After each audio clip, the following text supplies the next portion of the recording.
आगे जी हमारा सेक्शन जो है वो 81 है। जी जी सर। जी। Section 81, person arrested to be brought before court without delay. The police officer और other person executing a warrant of arrest, के पुलिस ऑफिसर या कोई ऐसा बंदा जो वारंट को एक्सिक्यूट कर रहा है, subject to the provisions of section 76। ये क्या है कि मचलका ले लो, रिकॉग्निजेंस ले लो, ठीक है, उसकी प्रोविजंस के ताबे, ठीक है। विदाउट अननेसेसरी डिले, विदाउट कोई यानी डिले करते हुए, इल्तवा में डाले हुए, bring the person arrested before the court before which he is required by law to produce such person. यानी लॉ जिस कहता है कि इस मजिस्ट्रेट के सामने उसको पेश करो, उसके सामने वो उसको बगैर डिले के फ़ौरन पेश कर देगा, अगर उसने सेक्शन 76 के तहत उससे मचल के नहीं ले लिए तो। सेक्शन 82 है वेयर वारंट में बी एक्सिक्यूटेड। वारंट कहाँ पे एक्सिक्यूट होगा? आ वारंट ऑफ अरेस्ट में B executed at any place इन पाकिस्तान, के वारंट जो है पूरे पाकिस्तान में कहीं भी एक्सिक्यूट हो सकता है। Explanation in this section, warrant of arrest includes a warrant of arrest issued under this code as in force in Azad Jammu and Kashmir. ये इधर वाला जो वारंट है ये आज़ाद जम्मू एंड कश्मीर में भी जो इस ज़ाब्ते के तहत जारी हुआ है वहाँ पे भी एक्सिक्यूट हो सकता है। Section 83, warrant forwarded for execution outside Pakistan. When a warrant is to be executed outside the local limits of jurisdiction of the court issuing the same, अगर वो कोर्ट जिस कोर्ट ने वारंट को जारी किया है अब वो उसकी दायरे समात से बाहर जाता है अगर वारंट, सच कोर्ट में instead of directing such warrant to be to a police officer, तो वो ऐसा वारंट जो पुलिस ऑफिसर को एड्रेस करने की बजाय forward the same by post or otherwise to any magistrate or district superintendent of police, तो वो मजिस्ट्रेट को उस इलाके की जहाँ पे उस बंदे को पकड़ना है जिधर वो है उस इलाके के मजिस्ट्रेट को या police superintendent district superintendent of police को भेज देगा बाई लेटर या अदरवाइज। ठीक है जी। Within the local limits of whose jurisdiction it is to be executed, कि जिस पुलिस सुपरडेंट के इलाके में उसने एक्सिक्यूट होना है या जिस मजिस्ट्रेट के इलाके में जो उसके दायरा इख्तियार में है जहाँ में उस बंदे को पकड़ना है वहाँ उसको बाई पोस्ट भेज देगा या बदरिया जो कोर्ट के जो ऑफिसर्स हैं उनके ज़रिए भेज देता है। नंबर 2, द मजिस्ट्रेट और डिस्ट्रिक्ट सुपरिटेंडेंट, वो आगे वो क्या करेंगे वो आगे बताया हुआ है। To whom such warrant is so forwarded, जिनको ऐसा वारंट जारी किया गया है, shall endorse his name thereupon, वो अपना नाम उसके ऊपर लिखेंगे। एंड इफ प्रैक्टिकेबल, और अगर मुमकिन हो, cause it to be executed in the manner hereinbefore provided within the local limits of his jurisdiction, तो फिर वो उसके अपने जो उसकी जुरिसडिक्शन है उसके तहत उसको ऐसे ही एक्सिक्यूट करवाएंगे जो जैसे पीछे बयान हुआ है। जैसे मतलब उनका अपन जुरिसडिक्शन का कोई हाँ एक जी, होता है वो वारंट। पीछे हम डिस्कस करके आए हैं ना बिल्कुल। कि किस तरह से उसने एक्सिक्यूट होना है। ठीक है। ठीक है जी। बिल्कुल। Section 84, warrant directed to police officer for execution outside jurisdiction, के पुलिस ऑफिसर को अगर वारंट जारी हुआ है आउटसाइड जुरिसडिक्शन तो वो कैसे एक्सिक्यूट होगा। When a warrant directed to police officer is to be executed beyond the local limits of the jurisdiction of the court issuing the same, अगर जारी करने वाली कोर्ट की दायरा इख्तियार से दायरा समात जो है उससे वारंट बाहर जाता है एक्सिक्यूट होने के लिए, he shall ordinarily take it for endorsement either to a magistrate or to a police officer not below the rank of an officer in charge of station। तो क्या होता गया है कि he shall ordinarily take it for endorsement, तो वो जो officer है ना वो ऐसे वारंट को आमतौर पर इंडोर्समेंट के लिए यानी उसको उसको उसके ऊपर तहरीर जोहरी लिखवाने के लिए या तो मजिस्ट्रेट के पास जाएगा या फिर वो ऐसे ऑफिसर के पास जाएगा जिसका दर्जा जो है वो ऑफिसर इंचार्ज पुलिस स्टेशन से नीचे ना हो, यानी इंस्पेक्टर हो या सब इंस्पेक्टर हो, उसके पास जाएगा। अच्छा। ठीक है जी। Within the local limits of whose jurisdiction the warrant is to be executed, यानी हुआ ये है कि आप जज हैं, मैं, हाँ जी, मैं पुलिस वाला हूँ, मैं आपको समझाने के लिए ये कह रहा हूँ। आपने एक वारंट मुझे डायरेक्टली मेरे हैंड ओवर कर दिया है, ठीक है। मैंने अब क्या करना है, मैंने ऐसे डायरेक्ट जाके बंदे को नहीं पकड़ लेना। मैंने या तो उस ज्यूरिसडिक्शन के अंदर जो मजिस्ट्रेट जिसकी ज्यूरिसडिक्शन में वो इलाका है उसके पास जाना है, वैसे कहना जनाब मैं इस बंदे को अरेस्ट करने के लिए आया हूँ, आप इसके ऊपर तहरीर जोरी लिख देंगे, ये बंदा पकड़ा जाए, ठीक है ना जी। या मैं फिर अपना चला जाऊंगा उस थाने में जिस इलाके में वो बंदा मौजूद है, उस इलाके की हदूद में, उधर जाके मैं या तो SHO से या इंस्पेक्टर से या सब इंस्पेक्टर से उसके ऊपर तहरीर लिखवाऊंगा कि ये जी इस बंदे को पकड़ने की इजाज़त है, ये वारंट आया हुआ है और इस बंदे को पकड़ना जो है वो, ये इस बंदे को इख्तियार है कि उसको पकड़े, ठीक है जी। ये काम है कि जब आप पुलिस वाले को डायरेक्ट ही वारंट दे देते हैं, ठीक है, समझ आइए ना, जो कि उस कोर्ट की जुरिसडिक्शन से बाहर का है, हाँ जी। ये है अपने अख्तियार, इधर से बंदा भेज रही है अदालत। दूसरा तरीका ये था कि बाई लेटर या अदरवाइज आप वैसे भेज देते हैं एक्सिक्यूशन के लिए। 3 है whenever there is reason to believe, कि जब कोई माकूल वजह हो ये यकीन करने के लिए कि the delay occasioned by obtaining the endorsement of the magistrate or police officer within the local limits of whose jurisdiction the warrant is to be executed will prevent such execution, कि अगर ये पता चले कि अगर मैं एंडोर्समेंट लेने के लिए मजिस्ट्रेट या पुलिस ऑफिसर के पास जाता हूँ जिसके अंदर जिसकी अख्तियार समात के अंदर या दायरा इख्तियार के अंदर उस वारंट ने जारी होना है, वो इतनी देर जो है इसमें वारंट को एक्सिक्यूट करने को ये बात नुकसान पहुंचाएगी, यानी वो एक्सिक्यूट हो नहीं पाएगा, ठीक है। तो फिर वो क्या करेगा, the officer to whom it is directed, यानी वही वारंट कि जिस पुलिस ऑफिसर को वो वारंट जारी हुआ होगा, मे एक्सिक्यूट द सेम, वो उसकी तमील कर देगा without such endorsement in any place beyond the local limits of whose jurisdiction, beyond the local limits of the jurisdiction of the court which issued it.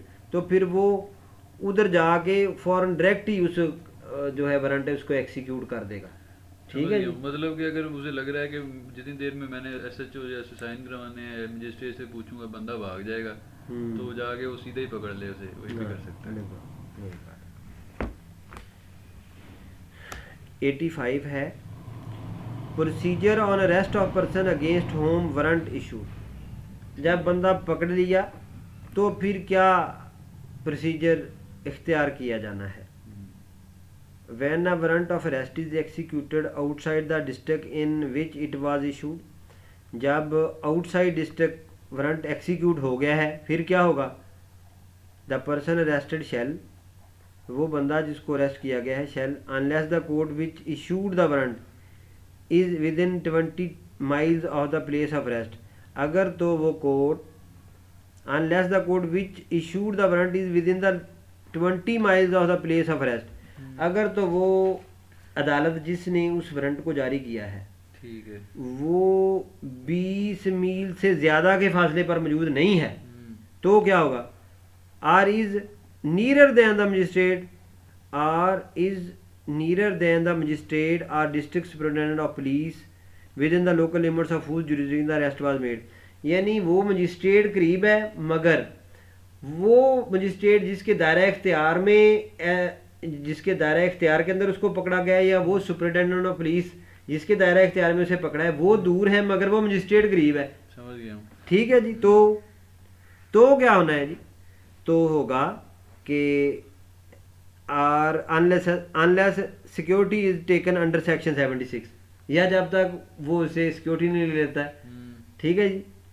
76 के तहत रिकॉग्निजेंस, बात आ रही है समझ, हाँ जी हाँ जी, be taken before such magistrate और डिस्ट्रिक्ट सुपरिटेंडेंट। मैं सर जी इसके करूँ जरा, हाँ जी, कि मुझे जो अंडरस्टैंडिंग हुई है वो ये है कि फॉर एग्जांपल एक बंदा यहाँ से पकड़ने गया है कि और जुरिसडिक्शन में वारंट एग्जीक्यूट किया है उसने, जी जी, एग्जीक्यूट करने के बाद उसको अब ये रियलाइज़ हो गया, उसे लग रहा है कि जो जो इस जुरिस्डिक्शन जहाँ से मैंने एग्जीक्यूट किया है, इसकी जो अदालत है या जो डीएसपी का ऑफिस है वो यहाँ से 30 किलोमीटर दूर है, लेकिन जो मेरे जहाँ से मैं आया हूँ, जिस अदालत ने मुझे इशू किया हुआ था, वो यहाँ से 20 किलोमीटर के अंदर है। तो वो 30 को छोड़े वो 20 वाले के पास, पहले के पास चला जाएगा। जी बिल्कुल। तो ये अनटिल अनलेस जो है सेक्शन 76 के अंडर जो है वो उसने अगर उससे चल के नहीं ले चल लिए के नहीं ले लिए तो जी। तो ये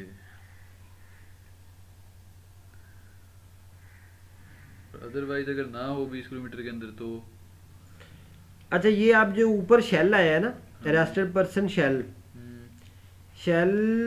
B taken before such magistrate और डिस्ट्रिक्ट सुपरिटेंडेंट, अगर वो ले जाएगा बेसिकली उसको डिस्ट्रिक्ट सुपरिटेंडेंट के पास या मजिस्ट्रेट के पास जिसके इलाके में उसको पकड़ा है, ठीक है। लेकिन अगर वो अदालत जिसने उसको भेजा है, जिसने वारंट इशू की, अगर वो 20 मील या 20 मील से कम फासले पर वाक़ है, तो बजाय के सुपरिटेंडेंट पुलिस या मजिस्ट्रेट के पास, लोकल इख्तियार वाले मजिस्ट्रेट के पास ले जाने की बजाय वो उसको अपने मजिस्ट्रेट के पास ले जाएगा जिसने वो वारंट जारी किया। ठीक हो गया। सेक्शन 86 प्रोसीजर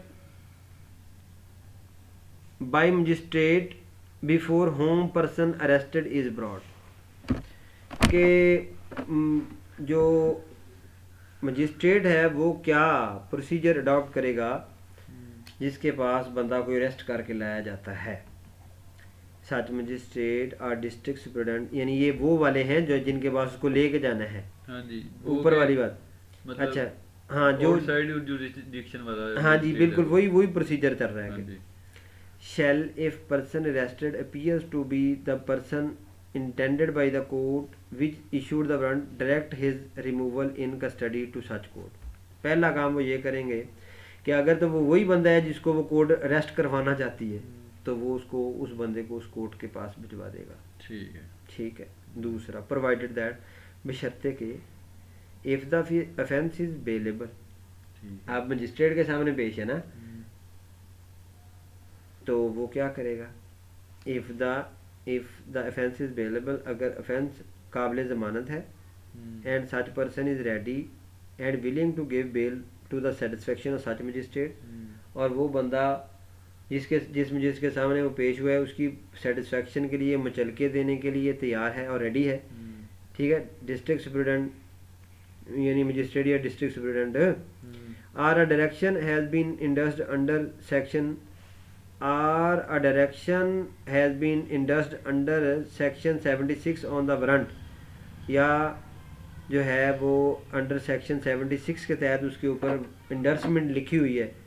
ठीक है। And such person is ready and willing to give the security required by such direction, और उस डायरेक्शन के मुताबिक जो उस वारंट के पिछले बने इंडर्समेंट उसके पीछे लिखी हुई है, ठीक है, उसके उसके मुताबिक वो रेडी है कि जी मैं इस तहरीर के मुताबिक मैं मुचलका देने के लिए तैयार हूँ। ठीक है। The magistrate district superintendent shall take such bail और सिक्योरिटी, तो वो डिस्ट्रिक्ट मजिस्ट्रेट या जो डिस्ट्रिक्ट सुपरिटेंडेंट है वो ऐसी सिक्योरिटी या बेल ले लेगा एज द केस में भी, जैसे कि ऊपर वाली केस के मुताबिक जिक्र हुआ है, या तो वो खुद जमानत ले लेगा या उस वारंट के पीछे जो तहरीर लिखी हुई है इंडोर्समेंट है उसके मुताबिक ले लेगा। ठीक है। सही है ना जी। ठीक है। shall take such bail or security as the case may be and forward the bond to the court which issued the warrant, तो वो बॉन्ड रिकॉग्निजेंस जो है, जो सिक्योरिटी है, वो उस कोर्ट को भिजवा देगा। सही है। अब वो जो रिकॉग्निजेंस है, जो मुचलके हैं, उनके ऊपर पूरी जिम्मेदारी होती है। ठीक है। वो बंदा पर्सनल मुचलका दे रहा है या श्योरिटीज के साथ दे रहा है, तो वो खुद को पाबंद करते हैं कि हम इस बंदे को पेश करेंगे, अगर नहीं पेश करेंगे तो हम ये जितने पैसे की सिक्योरिटी जमा करवा रहे हैं अदालत में, अगर उसको कुर्क कर लेती है, जब्त कर लेती है बहक सरकार, तो हमें कोई इतराज़ ना होगा। ठीक है। ठीक है। अच्छा जी। तो वो अपने अकॉर्डिंगली बेल उसको वो बेल ले सकता है, या जो उसकी पीछे लिखी अगर बेलेबल है तो हाँ। There are two branches of two kinds of crime, bailable, non bailable. हाँ जी नीचे वाली बात नॉन बेलेबल के मतलब है, ठीक है। जब नीचे वाली प्रोवाइजो है ना हाँ जी वो नॉन बेलेबल के मतलब ही है। ठीक ये भाई ऐਵੇਂ ही नहीं लिखा हुआ ला, पूरे तफसील के साथ है। हाँ जी एक एक अब डिटेल आप की है इसमें। थोड़ा फील करेंगे ये इंटरेस्टिंग चीज़ है। हाँ जी ये हर एक सेक्शन की Scenario दूसरी है। सेक्शन के साथ इसके जो है कड़ी मिल रही है। लिंक है, हाँ पूरा प्रोसीजर है ना। हाँ जी, बशर्ते कि if the offence is not bailable, अगर नॉट अवेलेबल है। No direction has been under section 76 on the front, या फिर सेक्शन 76 के मुताबिक जो कि वो रिकॉग्निजेंस लेती है उसके मतलब कोई तहरीर जोहरी मौजूद नहीं है फ्रंट के ऊपर, तो दी सेशंस जज of the session division, session division का जो सेशन जज होगा, ठीक है in which the person is arrested, जिस इलाके के अंदर सेशंस डिवीजन के अंदर वो पकड़ा गया है, वो क्या करेगा, जिसके अंदर उसको पकड़ा गया है, में subject to the provisions of section 497। ये अब 497 के अंदर वो प्रोहिबिटरी क्लासेस बयान की गई हैं जिनके अंदर बेल नहीं दी जाती। ठीक है अगर तो subject to the provisions of section 497 यानी उनको देखते हुए अगर उनमें प्रोहिबिटरी क्लास में फॉल नहीं करता, हम एक जमन लिखते होते हैं प्री रेस्ट में जी कि the crime does not fall in the prohibitory class of section 497 CrPC. Okay, got the point. हाँ जी मुझे पता प्रोहिबिटी होते हैं जिसमें मोस्टली 10 साल से ज़्यादा या 10 साल यस, से ज़्यादा। ये अब जब हम इधर आएंगे तो उसको हाँ जी। उसके वक्त पे पढ़ेंगे। हाँ जी आप इधर उसमें- नया बॉक्स हाँ नहीं जी, खोल के बैठेंगे। ठीक है उसके मुताबिक हाँ जी उसको उसके ताबे एंड फॉर सफिशिएंट रीजंस। और अगली बात ये है हमारे यहाँ अब जजेस भी माजरत के साथ जजेस भी जब कोई ऑर्डर लिखते हैं तो साथ रीजन नहीं लिखते, why this judgment has been passed या order has been passed, reasons जो है वो एब्सेंट होती है मोस्टली। तो यहाँ पे उसने कहा है कि एंड फॉर सफिशिएंट रीजंस, ठीक है ठीक है, reason release the person on an interim bail, उसको इंटरम बेल यानी अबूरी बेल पे उसे छोड़ देगा, on such bond or security as a sessions जज थिंक्स फिट, जिसको सेशन जज बेहतर समझता है, ठीक है and direct the person to appear, और बंदे को ये हिदायत करता है कि हाजिर होना बाई अ स्पेसिफाइड डेट, एक ख़ास मुकर्रा तारीख को, बिफोर द कोर्ट, उस कोर्ट के सामने, विच इशूड द वारंट, जिसने वारंट को जारी किया है, and forward the bond to that court, और वो रिकॉग्निजेंस और बेल का जो मुचलका है वो उस कोर्ट को वो फॉरवर्ड कर देगा। ठीक है ठीक हो गया। लेकिन ये कर सकते हैं सेशन जज, मजिस्ट्रेट नहीं कर सकते। ये ना वो पंजाबी में कहावत है मक्यों के जाड़ा मक्यों अगे अजाड़ यानी बेअबान। हुण इस तो अगे तशरीह जिहड़ी है जाड़ बेअबान ही है। बिल्कुल सेक्शन सब सेक्शन 2 है, nothing in this section shall be deemed to prevent a police officer from taking security under section 76। ये पुलिस को भी साथ में टका लगा दिया उन्होंने कि ये पुलिस भी ये काम कर सकती है। देखें उधर ये काम कर रहा है एक सेशंस डिवीजन का सेशन जज, मगर दूसरी तरफ एक पुलिस ऑफिसर जो है इंस्पेक्टर या सब इंस्पेक्टर ये काम कर सकते हैं। ये जरा काम खराब है यहाँ पे। ये चेक करते जाना है। एटलीस्ट यहाँ पे अगर होता कोई जरा हायर रैंक ऑफिसर रख लेते, चलो मतलब एक कम से कम एसपी होता, एसपी होता, लेकिन DSP उसमें होता। फिर वो है ना कि उसमें लोगों के लिए मसाइल बढ़ते हैं, लेकिन हमारे यहाँ है भी तो नॉन अवेलेबल ना जी, सीरियस क्राइम है तो थोड़ा सीरियस सा क्राइम। बनता हाँ है। जी, ये आपकी बात ठीक है। ये आ गया जी 86A, ठीक है procedure for removal in custody to tribal area, कि ट्राइबल एरिया में अगर बंदा है तो उसके मतलब क्या सिचुएशन है। When a person arrested under section 85 is to be removed in custody to any place in tribal area, अगर बंदा इधर से पकड़ा है और ट्राइबल एरिया को रिमूव करना है, ठीक है, तो to any place in the tribal areas he shall be produced before a magistrate, उसको मजिस्ट्रेट के सामने पेश किया जाएगा within the local limits of whose jurisdiction the arrest was made, कि जिस इलाके में जिसकी दायरा इख्तियार में दायरा समात के अंदर जिस बंदे को पकड़ा गया उस कोर्ट के अंदर उसको पेश किया जाएगा मजिस्ट्रेट की कोर्ट में, ठीक है। And such magistrate in directing the removal, और जब ऐसा मजिस्ट्रेट रिमूवल को डायरेक्ट करते हुए, ठीक है, shall hear the case in the same manner, वो इसी अंदाज से केस को सुनेगा, and have the same jurisdiction, और उसको वही इख्तियार समात हासिल होगा, एंड पावर्स और इख्तियार भी हासिल होंगे as nearly as may be including power to order production of evidence, and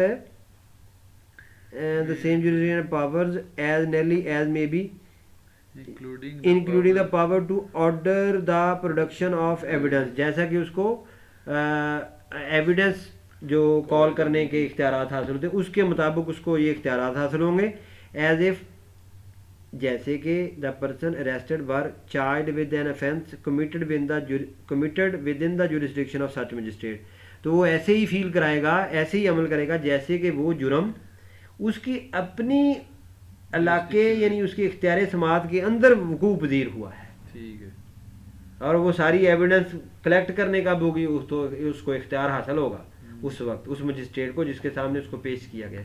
ये बड़ा क्रिटिकल है, हाँ जी, मतलब as nearly as possible as near के उसको वो सारे इख्तियार के वो एविडेंस कलेक्ट कर लेगा उधर। अच्छा, with in arrested were charged with in offence committed within the jurisdiction of such magistrate and such magistrate, और ऐसा magistrate shall direct the removal of arrested person in custody, और वो कस्टडी के अंदर ही उसकी रिमूवल जो है, उसकी जो अरेस्ट है अरेस्टेड पर्सन की कस्टडी जो है वो उसको रिमूव कराएगा, इफ़ ही इज़ सेटिस्फाइड, अगर वो महसूस करता है that the evidence produced before him raises a strong और प्रोबेबल प्रिजम्पशन, कि वो एविडेंस जो उसके सामने पेश की गई है उससे ये नतीजा लाजमन गालबन नतीजा ये सामने आता है that the person arrested committed the offence mentioned in the warrant, कि उसने वो एविडेंस जो उसके सामने पेश हुई है उसको कलेक्ट करने के बाद वो स्ट्रॉन्ग प्रिजम्पशन में पहुंच जाता है, ये मफरूज़ा कायम कर लेता है कि इस बंदे को जिसका वारंट जारी हुआ है इसने ये वाकई ये जुर्म सरजद किया है, तो फिर वो उसकी जो इन कस्टडी रिमूवल है ऐसे नहीं भेज देगा। इन कस्टडी रिमूवल से मुराद ये है कि उसको बाकायदा एक कॉन्वाय बनाएगा कि यार इसको फलां बंदा फलां पुलिस ऑफिसर इसको उस इलाके में छोड़ के आएगा, ये है वो ट्राइबल एरिया का है, अगर वो ट्राइबल एरिया का है, ठीक है जी। ये हमारी ये सेक्शन ख़त्म हुई है।